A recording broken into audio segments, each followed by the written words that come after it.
pessoal da internet às vezes pergunta onde eu viajo, quem que é o urso que você tanto fala? Aqui, o urso é esse aqui, para vocês da internet. Pastor Danilo, pastor aqui da Aliança do Calvário, é o bendito urso. Amém? Romanos capítulo 3, verso 23, diz assim, Romanos 3, 23. Pois todos pecaram e carecem da glória de Deus, ou destituídos da glória de Deus estão, sendo justificados gratuitamente por sua graça, mediante a redenção que há em Cristo Jesus, a quem Deus propôs no seu sangue, como propiciação mediante a fé, para manifestar a sua justiça, por ter Deus, na sua tolerância, deixado impunes os pecados anteriormente cometidos, tendo em vista a manifestação da sua justiça no tempo presente, para ele mesmo ser justo e justificador daquele que tem fé em Jesus. Onde, pois, a jactância foi de toda excluída? Por que lei? Das obras? Não, pelo contrário, pela lei da fé. Até aí, deixa aberto aí, vamos fechar os olhos, vamos orar. Santo Deus, como carecemos da sua graça. Senhor, este é um culto público, um culto santo, feito a um Deus santo, dirigido pelo Espírito Santo, mediado pelo seu Filho que é santo.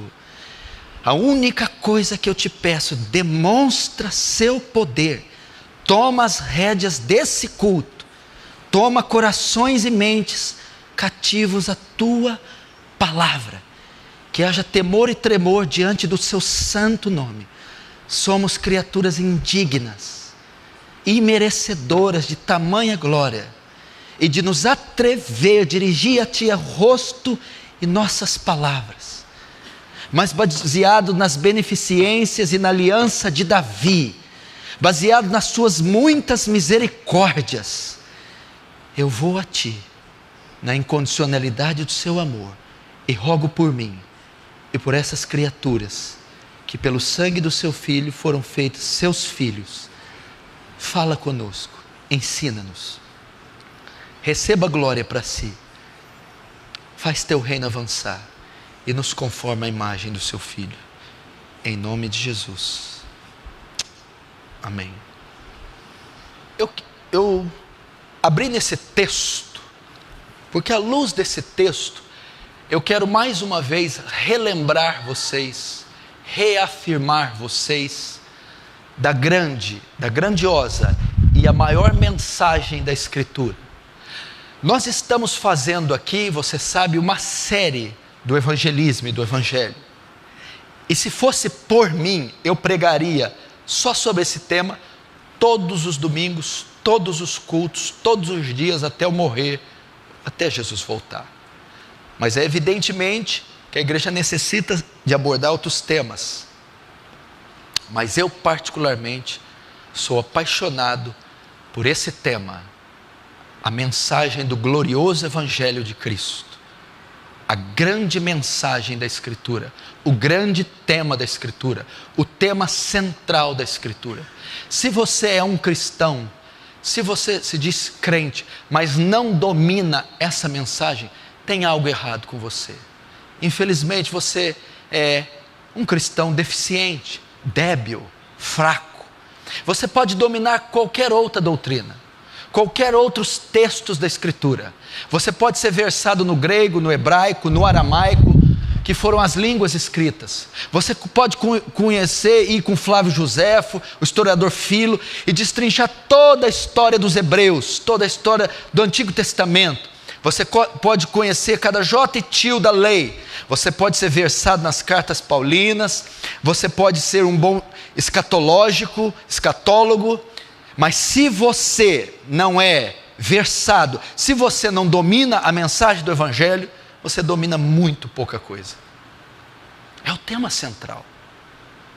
Você vê nos primeiros capítulos da Bíblia, o Evangelho já está ali. Nos últimos capítulos, o Evangelho está ali. Cada folha da Escritura possui a mensagem do Evangelho. Cada folha da Escritura possui a mensagem do Evangelho. É o tema central de tudo. Você pega Gênesis, Deus cria o céu e a terra, Gênesis capítulo 1. No 3, o homem peca. No 3 já tem o Evangelho. Quando Deus amaldiçoa a terra e a serpente, Ele diz assim, amaldiçoa uma serpente, tu lhe ferirá o calcanhar, diz para a serpente, com relação ao homem. E tu lhe ferirá a cabeça. Já ali é o proto-evangelho. Já está falando que esse ferirá a criação, ou que esse morrerá na cruz, mas ele na cruz esmagará a cabeça da serpente. Já fala do evangelho. Aliás, até antes disso já fala. Por quê? Porque quando Adão peca, ele vê que está nu, se esconde e cobre-se com folhas. Mas Deus mata um animal, pega a pele do animal e faz uma roupa de pele de animal para Adão. Ali já tem o evangelho. O quê? A morte de um animal, sangue derramado para cobrir a vergonha de Adão. A morte de Cristo para cobrir o nosso pecado. Ali o evangelho. Nos primeiros capítulos. O evangelho está em toda a Bíblia, em toda a Escritura. E você necessita dominar essa mensagem. Se eu escolhesse você agora aí, com o olho fechado, e pedisse para você me dizer o evangelho em 5 minutos aqui, o que você diria? Será que você já domina essa mensagem? Depois de eu ter pregado mais de 20 mensagens sobre o evangelho? O que é o evangelho? Eu não sei o que eu falaria. Eu não sei, não me chama não conheço. Mas como você pode não conhecer a maior mensagem de todas? O coração da Escritura. O propósito da nossa existência. O propósito da nossa existência. Nosso começo, meio e fim passa pelo evangelho. Ele não é só mais um tema, só mais uma história, só mais uma mensagem. Ele é o tema, a história, a mensagem. Tudo converge no evangelho. O evangelho é eterno, foi criado na eternidade. Antes que o mundo viesse a existir, nós viéssemos a existir, já havia o evangelho. Já havia um plano eterno de redenção, de salvação. E hoje a solução para o mundo é o evangelho. Você quer saber qual a solução dos seus problemas? O evangelho. Você quer saber qual é a razão e a fonte da sua felicidade? O evangelho. Você quer saber como fundamentar uma vida sólida, preparada? O evangelho.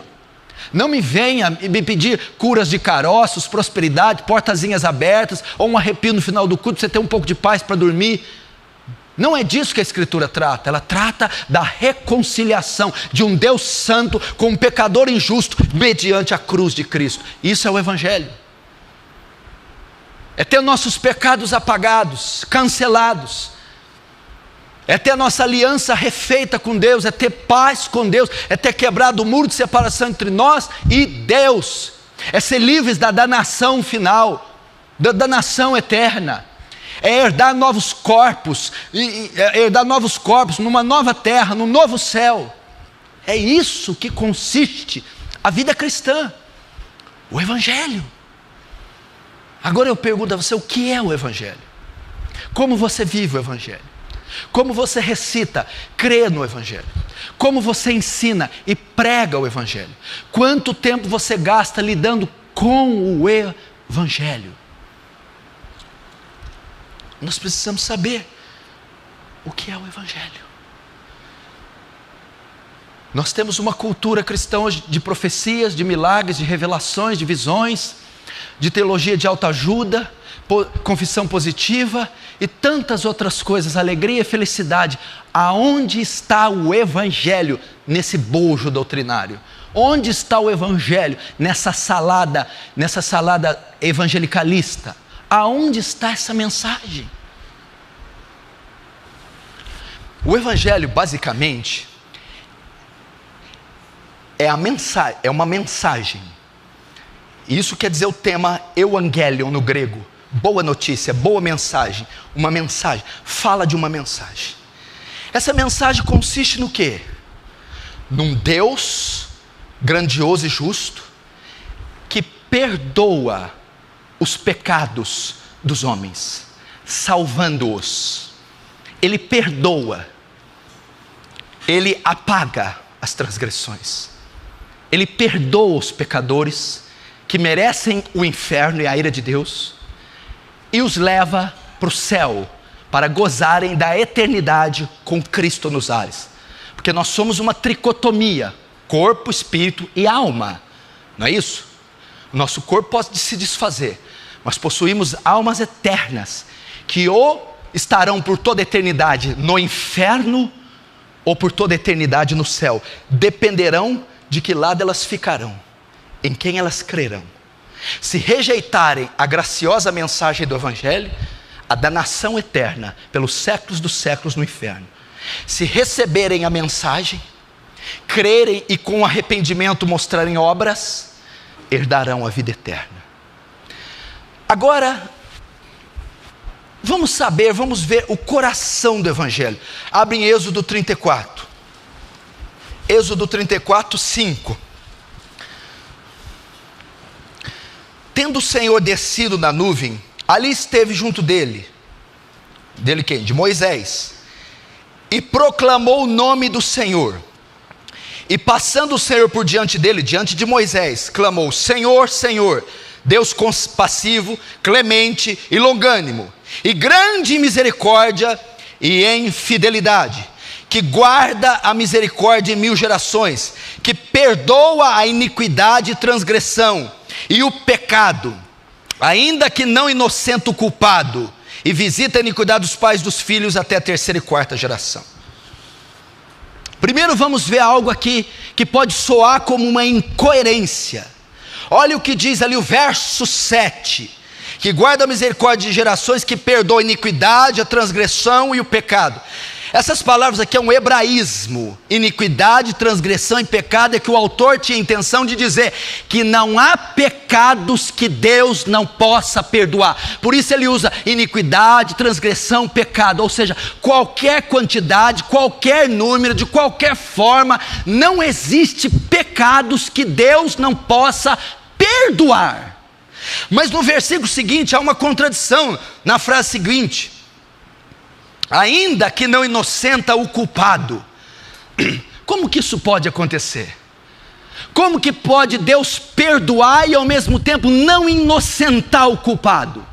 Porque veja só, o pecador,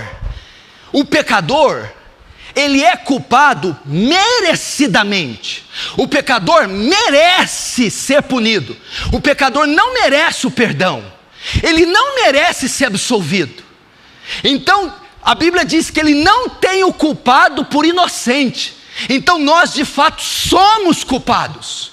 O pecador é culpado pelos seus crimes, e Deus não tem o culpado por inocente.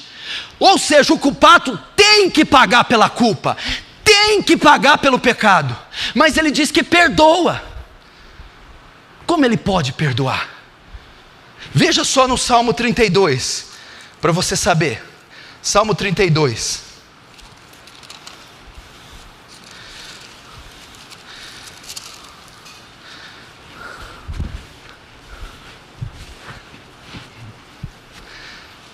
Salmo 32, verso 1. Bem-aventurado aquele cuja iniquidade é perdoada e cujo pecado é coberto. Bem-aventurado o homem que o Senhor não atribui iniquidade. Você viu? Bem-aventurado é o homem que o Senhor, cujo pecado é coberto. Não parece aqui a imagem de um juiz injusto, desonesto? Como que ele pode cobrir pecados? Como que ele pode acobertar pecadores? Como ele pode fazer isso? Porque ele mesmo não tem o inocente, ele não tem o culpado por inocente. Como é que ele pode fazer vista grossa ao pecado? Ele não pode fazer isso. Isso é uma incoerência. Bem-aventurado aquele a quem Deus não atribui pecado. Mas como ele pode não atribuir se nós de fato somos pecadores? Não tem ninguém inocente aqui. Alguém é inocente? Alguém aqui é inocente? Ninguém aqui é inocente. Quem aqui não é culpado pelo que faz? Todos aqui são culpados. Todo pecador é culpado. Todo pecador merece pagar pelo seu pecado, merece a condenação. Como que Deus pode simplesmente cobri-los? Como que eu posso pegar o assassino de 15 bebês e acobertá-los, sendo eu um juiz? Isso não é justiça. A justiça deveria ser eu condenar o assassino de 15 crianças, eu expô-lo publicamente, eu dar uma sentença e condená-lo num julgamento rigoroso à prisão perpétua ou à cadeira elétrica. Mas Deus não, Ele encobre o pecado do assassino, da prostituta, do bêbado, do mentiroso. Ele cobre. Ele não atribui. Ah, foi eu que matei, senhor juiz. Tudo bem, eu não vou atribuir essa morte não. Pode ir, está solto. É no mínimo estranho isso, não é? Agora abre em outro livro. É um pouco mais difícil, mas você acha? Vai pegando os salmos indo, que é Miqueias. Pega Isaías, Jeremias, Lamentação, Ezequiel, Daniel, e você vai chegar Oséias, Joel, Amós, depois você vai chegar em Obadias, Jonas, Miqueias. Você estudar o livro de Miqueias, é uma benção. Miqueias.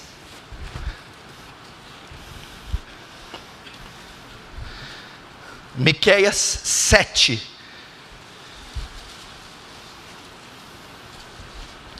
Verso 18. Miqueias 7, 18. Quem, ó Deus, é semelhante a ti, que perdoas a iniquidade e te esqueces da transgressão do restante da tua herança? O Senhor não retém a sua ira para sempre, porque tem prazer na misericórdia. Tornará a ter compaixão de nós, e pisará aos pés as nossas iniquidades, e lançará todos os nossos pecados nas profundezas do mar.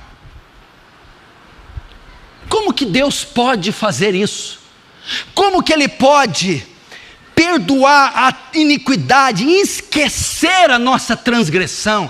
Como Ele pode pisar nas nossas iniquidades, embolá-las e lançá-las no mar? Como Ele pode fazer isso sem deixar de ser justo? Não é justo fazer isso. Ele não pode simplesmente abrir as portas do inferno e falar: sai, seus pecadores, assassinos, prostitutas, loucos, blasfemos. Se Ele fizer isso, Ele perde, Ele fere um dos seus mais excelentes atributos, a sua justiça. A justiça de Deus ordena que Ele pague cada um segundo é devido. Ou seja, como Ele deve pagar pelo pecador? Como é devido ao pecador? Receber punição, condenação. E aqui está dizendo que Ele pega e lança no mar do esquecimento.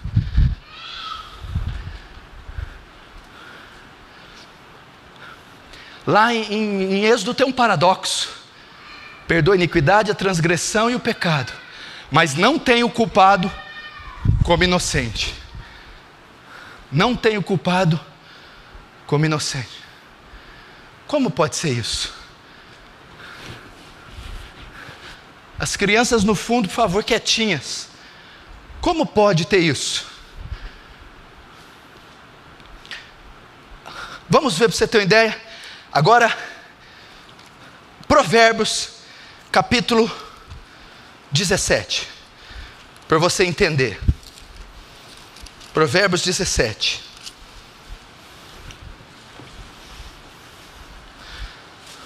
Eu estou falando isso para você entender o coração do Evangelho. Provérbios 17.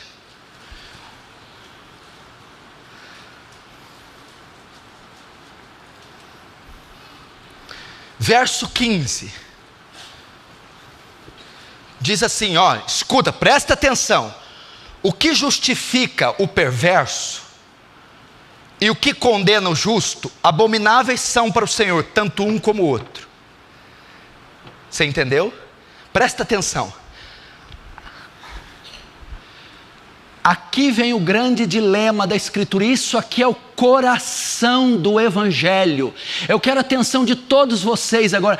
Isso é o coração. Sem isso aqui você não tem o Evangelho. Veja só, A Bíblia, aqui em todos os textos que eu abri, diz que Deus perdoa a iniquidade, a transgressão e o pecado até 1000 gerações. E Miqueias diz que Ele esquece dos pecados, pisa neles e lança-os no mar. Em Salmo 32 diz: bem-aventurado o homem que Deus não atribui o pecado e cuja iniquidade é coberta. Mas aqui em Provérbios 17, nós temos um grande dilema, que diz: aquele que justifica o perverso é uma abominação.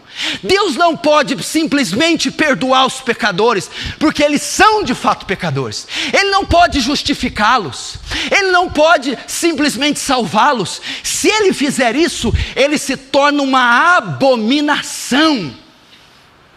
Abominação. Você não leu aqui? Vamos ler de novo. 17:15. O que justifica o perverso e o que condena o justo, abomináveis são para o Senhor, tanto um como o outro. Esse é o grande dilema da Escritura.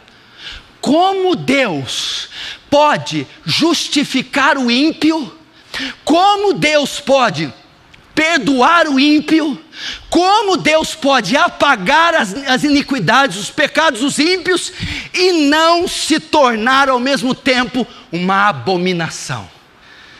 Talvez você não entenda isso, porque você não entende que a imagem aqui do que eu estou falando é de um tribunal. Se existe um julgamento na cidade, presta atenção, um serial killer, é um assassino em série, isso quer dizer serial killer, assassino em série. Ele mata 15 crianças em Franca, a sangue frio, esquartejadas, esfaqueadas. Ele vai na casa de uma pessoa para matar a 16ª, e ele é pego pela polícia com a criança nas mãos, e ele é preso. Ele vai ser julgado pelos 15 assassinatos que cometeu. No seu julgamento ele confessa: eu matei as 15 crianças. Por esse crime, o Estado ordena que ele seja punido com a execução na cadeira elétrica, seja morto. Ok? O Estado, a justiça do Estado exige que esse assassino de 15 crianças pague com a própria vida. Ok? Chega o dia do julgamento, ele está no banco dos réus, e lá está o juiz. Aí sabe o que o juiz faz? Manda ele levantar, bate o martelo: pode sair, meu filho, eu te absolvo dos crimes. Você acha que esse juiz é justo? Sim ou não? Esse juiz é uma abominação. Se esse juiz é justo, o que ele tem que fazer com o homem que matou 15 crianças? Ele tem que condená-lo. É assim que você tem que entender. Esta é a sua figura. E se ele não condenar, ele é injusto, e se torna uma abominação para a sociedade. O Estado exige que ele faça justiça. As mães dessas vítimas exigem que faça justiça. Soltar aqueles criminosos é um ato de injustiça. A mesma coisa, perdoar vocês é um ato de injustiça. Soltar vocês do inferno é um ato de justiça, porque vocês, eu somos serial killers, ou serial sinners, pecadores em série. Nós blasfemamos, murmuramos, quebramos 10 mandamentos todos os dias, 1 milhão de vezes cada um dos 10. Agora sentamos no banco dos réus. Jeová está lá, e Ele vai dizer para nós: eu perdoo vocês. Esse ato é um ato de Deus, se fizer assim, se torna uma Então como é que você vai para o céu? Não, ele é bonzinho. Não, querido, bonzinho é o jeitinho brasileiro. Paga uma propina e te solta. Isso não é justiça. Justiça é estar cada um segundo merece. Você comprou? Você pegou o produto na loja? Peguei. O que é justo? Você pagar. E se você pega e não paga, é justo? Não é justo. Então não tem essa, eu amo ele. Então você está querendo dizer que Deus nos soltou por amor? Então o amor de Deus é injusto. solta assassino injustamente. Não. O dilema é esse. Esse é o grande dilema desse. Escuta, presta atenção. Como Deus perdoa pecadores injustos, como Deus cobre os pecados de pecadores injustos, como Deus esquece das transgressões sem deixar de ser justo. Porque Deus só perdoar, cobrir, abrir o inferno e soltar os assassinos faz dele um juiz, um Deus injusto, faz dele uma abominação. O grande dilema da Escritura é esse: como Deus salva os filhos de Adão, os considera justos, limpa, apaga, cobre seus pecados, sem deixar de ser justo, sem tornar um juiz injusto. Como? Sabe qual que é a resposta? A cruz. Cristo. Aqui está o coração do Evangelho. A cruz de Cristo, a encarnação do Filho, o crescimento do Filho, a completa obediência à justiça e à lei do Filho, o sofrimento do Filho na cruz, a flagelação do Filho, a morte do Filho na cruz e a ressurreição dele no terceiro dia. Isso é o Evangelho. Esse é o coração do Evangelho. Vamos ver isso em 2 aos Coríntios, para você entender. 2 aos Coríntios, capítulo 5. 2 aos Coríntios 5.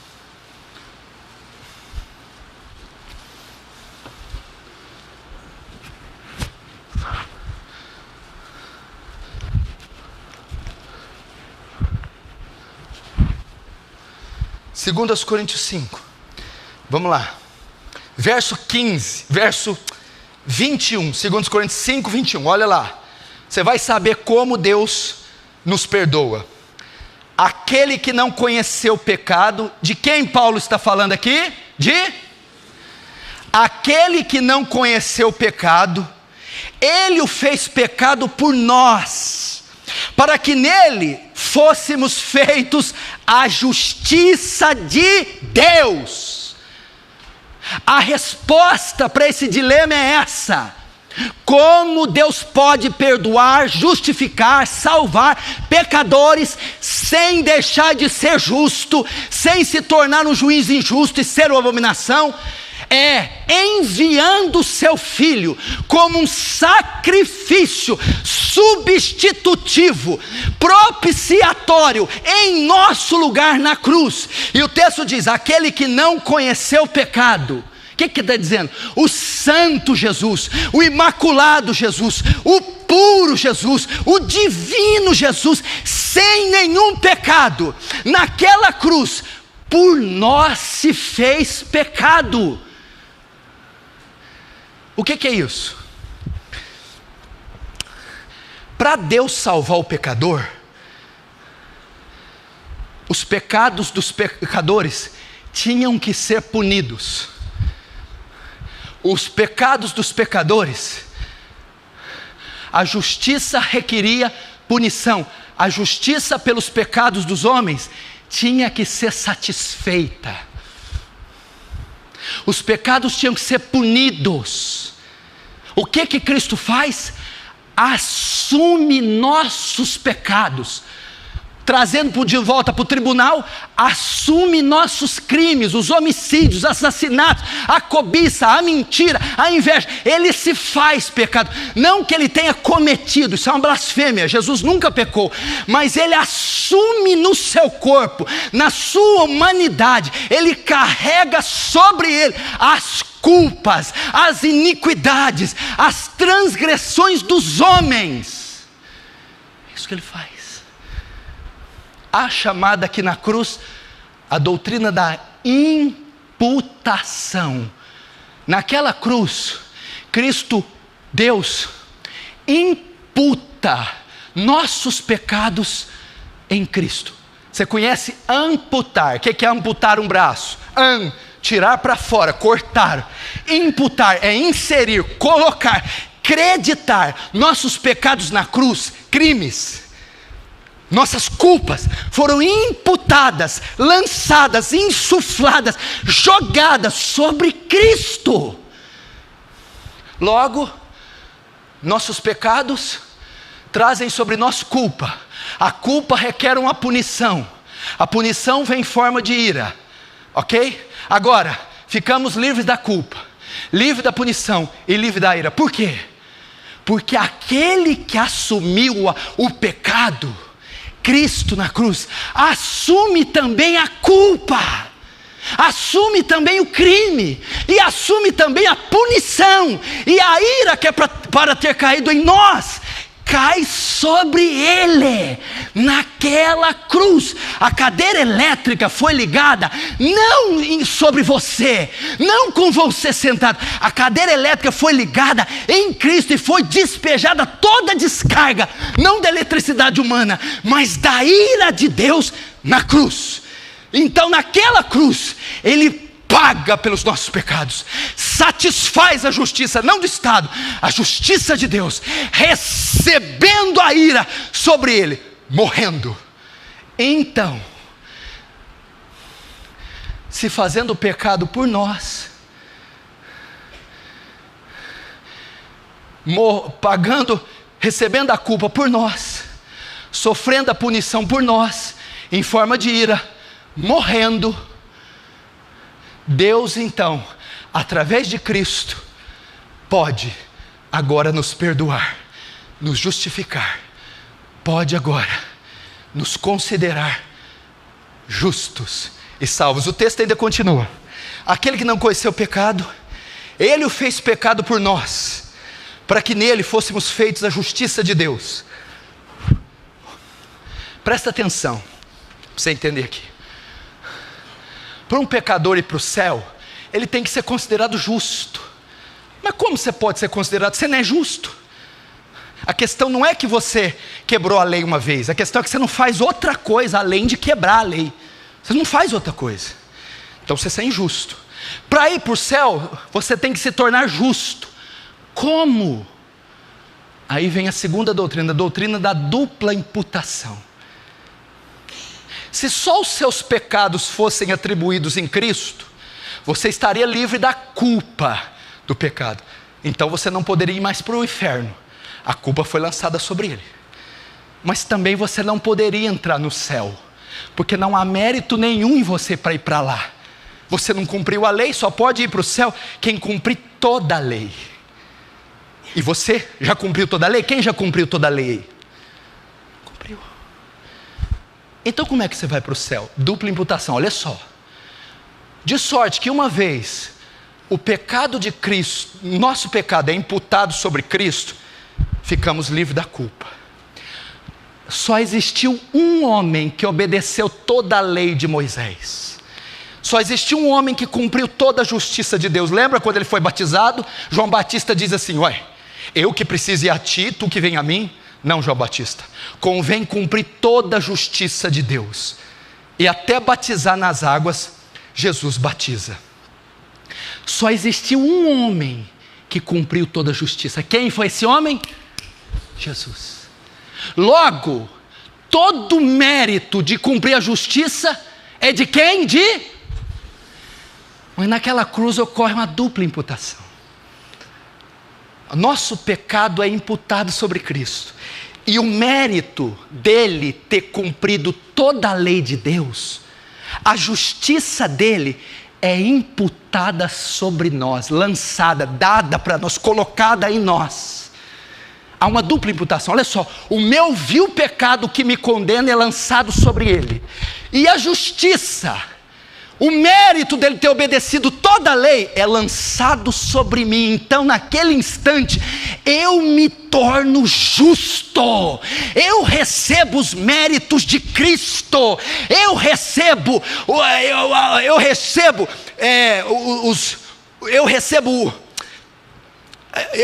o pagamento pela lei que ele cumpriu e não eu. Então, quando o pecador crê, o martelo é batido e uma sentença favorável é dada a ele. Lembra que está no tribunal? O juiz está lá, ele é reto, justo. Ele não pode soltar os pecadores, senão ele se torna uma abominação, senão ele se torna injusto. Como ele faz para soltar aquele pecador sem deixar de ser justo e sem ser uma abominação? Cristo troca de lugar naquele banco, assume meus crimes, eu recebo a justiça dele sobre mim. Naquela hora, uma sentença favorável me é dada, eu me torno justo. Olha em Gálatas 3 para você entender um pouquinho melhor isso aí. Gálatas 3, só voltar aí, só ir para frente um pouquinho. Gálatas capítulo 3.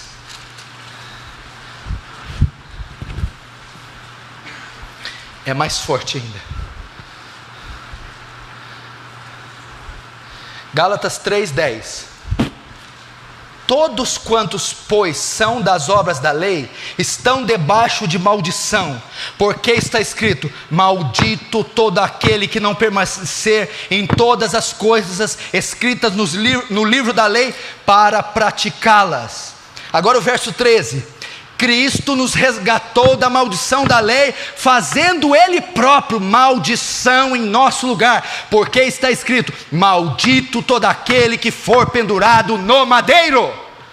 Olha só, igreja, a lei de Moisés é clara: maldito era todo aquele que não permanecer em todas as coisas escritas no livro da lei para praticá-la. Quem quebrasse um só princípio da lei era considerado maldito.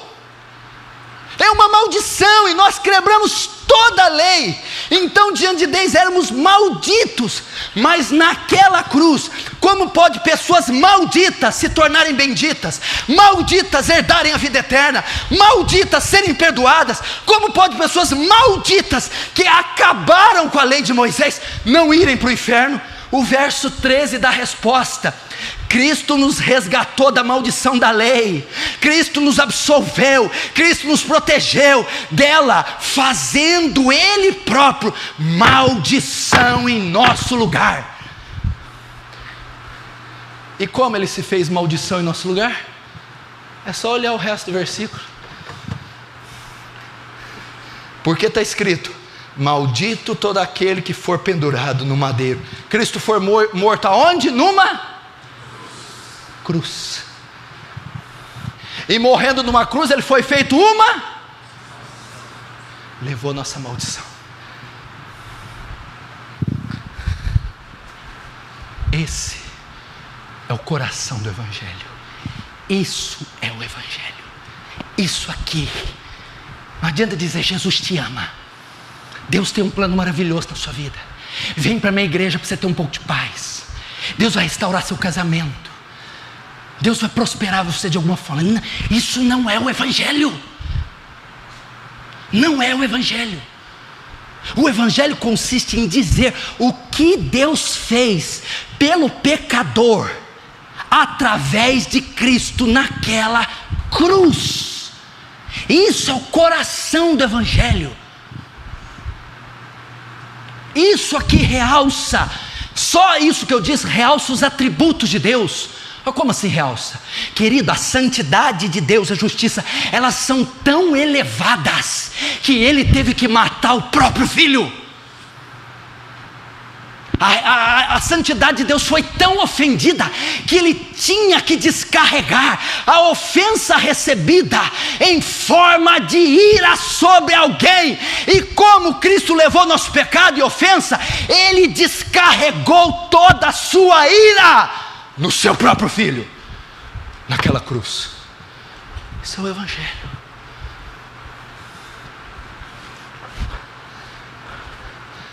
A justiça de Deus não pode tolerar pecados, não pode inocentar o culpado. A justiça de Deus é tão elevada, presta atenção. Imagine que a justiça de Deus vai olhar para a terra e ela vai mirar o pecado. E onde ela mirar, ela descarrega a ira. Ela tem que satisfazer, ser satisfeita. Deus está lá em cima, a justiça. Quando Ele olha para a terra, Ele vê nossos pecados todos em Cristo. Então Ele satisfaz a justiça dEle, descarregando a ira de Deus, a própria ira, no seu Filho, condenando, executando, matando. Você aprende os atributos de Deus, você aprende sobre a justiça, quão elevada ela é. Billy Graham diz que a santidade de Deus é tão séria, que nem o próprio Filho Ele poupou, matou. Você aprende também o amor. Nessa passagem, você vê o plano mirabolante de Deus. Como que eu salvo essa raça de salteadores? Como eu salvo essa raça, descendentes de Adão, irmãos de Caim? Como eu faço isso? Matando o meu filho. E você vem falar para mim que você quer um carro? Você vem falar para mim que você precisa de tirar uma pintazinha? Você vem dizer para mim que está esperando financiamento? Olha a riqueza da glória que eu estou te dizendo. Você vem dizer para mim que quer um carro? Padeça você com seu carro. Não foi isso que a cruz veio fazer. Olha o amor de Deus se fazendo homem, sofrendo, assumindo culpa de assassinos e pagando por um pecado que Ele não cometeu, para que você fosse salvo, justo, herdasse a vida eterna.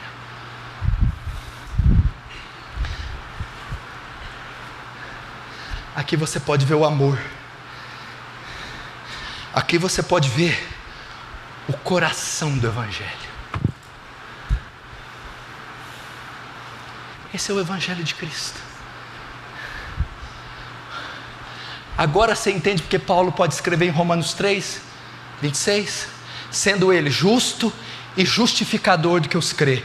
Ele é justo, Ele justifica o pecador, Ele é justificador do pecador, Ele salva e cobre pecado, perdoa, sem deixar de ser justo. Ele se torna justo e justificador do que os crê.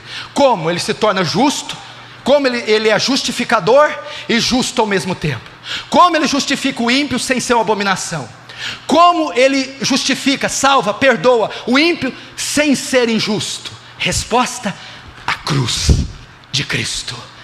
A encarnação do Verbo, o sofrimento do Verbo, a imputação do nosso pecado, a imputação da justiça em nós, o despejar da ira no Filho, satisfazendo a própria justiça.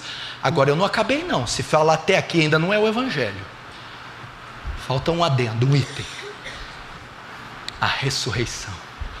Porque se Cristo estivesse só morto, vã é a nossa fé e morreríamos os nossos pecados.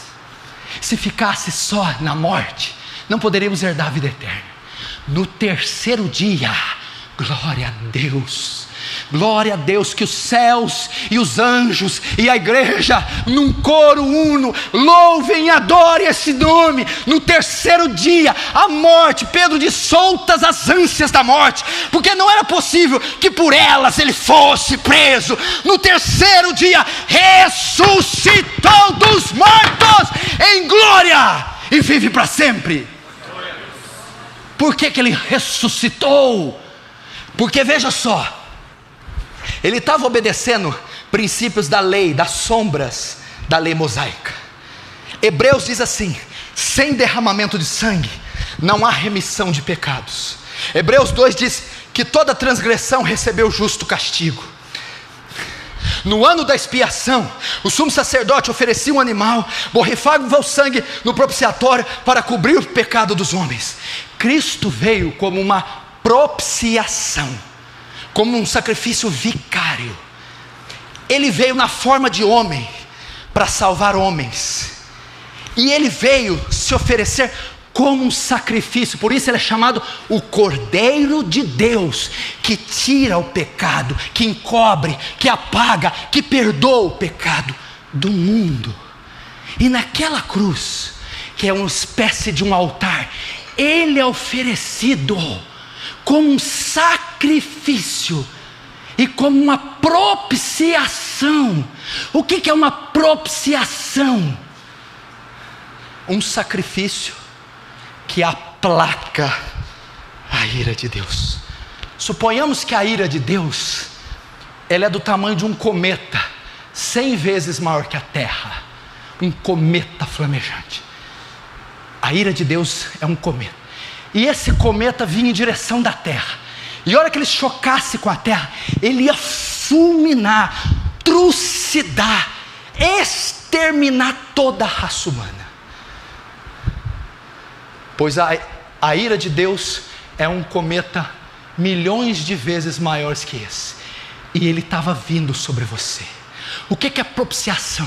Quando esse cometa 100 vezes maior que a Terra vinha fora de órbita para colidir com a Terra, para colidir com você, Jesus naquela cruz abre os braços, coloca as costas sobre o cometa, você na frente dele, e ele diz: agora solte o cometa. Então esse cometa vem em forma de ira, e ele na cruz, ele suporta todo o peso desse cometa, da ira, sem que uma fagulha te atinja. Isso é propiciação, um sacrifício que aplaca, apazigua, suporta, retém a ira de Deus. Nenhum estilhaço pegou em nós. O seu grande capitão, o seu grande senhor, o seu grande general se colocou na sua frente, entre você e o cometa da ira, e com suas costas naquele madeiro, ele suportou a ira, dizendo: está consumado, está quitado, está pago. Ele é um sacrifício. Só que o sacrifício, presta atenção. Está me olhando aí, hein, Bruna? Está entendendo, filha? Mas assim, se estiver entendendo. Isso. Só que tem um negócio, Bruno. E se Deus falasse assim para Jesus: não aceito o seu sacrifício? E se Deus falasse: não aceito esse sacrifício, não foi suficiente, vou aniquilar a raça humana? Como eu sei que Deus aceitou o sacrifício de Jesus quando ele morreu? Qual é a prova que Deus aceitou o sacrifício? Sabe qual é? No terceiro dia ele ressuscitou dos mortos. A ressurreição é uma confirmação de Deus dizendo: eu aceito o seu sacrifício, estão pagos os pecados dos homens, eles não me devem mais nada, minha justiça foi satisfeita, minha ira apaziguada. E assim, ressuscitando dos mortos seu filho, ele confirma que aceitou o sacrifício. Esse é o Evangelho, esse é o glorioso Evangelho, o estupendo Evangelho. Por ele você deve louvar ao Senhor, você deve coroá-lo com muitas coroas, regozijar com os santos, com os mártires, com os anjos, com o coro angelical, louvá-lo por tamanha obra. Esse é o Evangelho.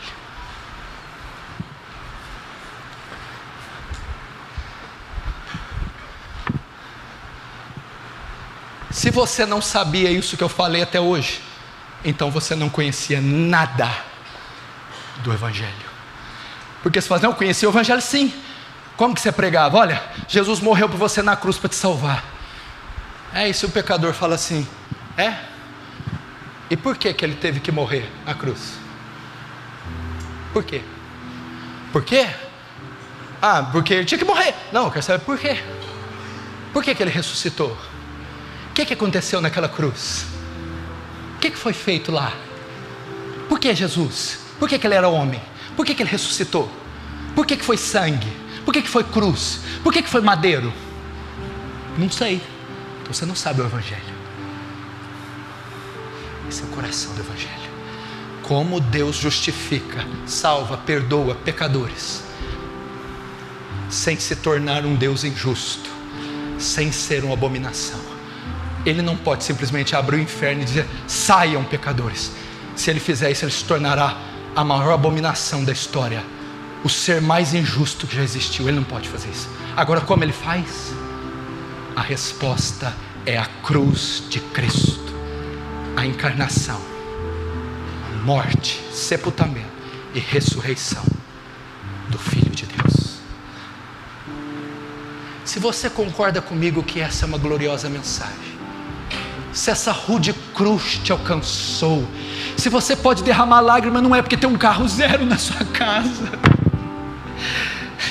não é porque você tem uma TV de LED, de LCD, não é porque você conseguiu emagrecer ou uma namorada bonita, mas se você pode se regozijar por tamanha graça demonstrada, tamanho amor, se você pode cantar como os santos do passado, rude cruz se erigiu nela um dia, se você pode dizer: foi na cruz, onde um dia eu vi meus pecados castigados em Jesus.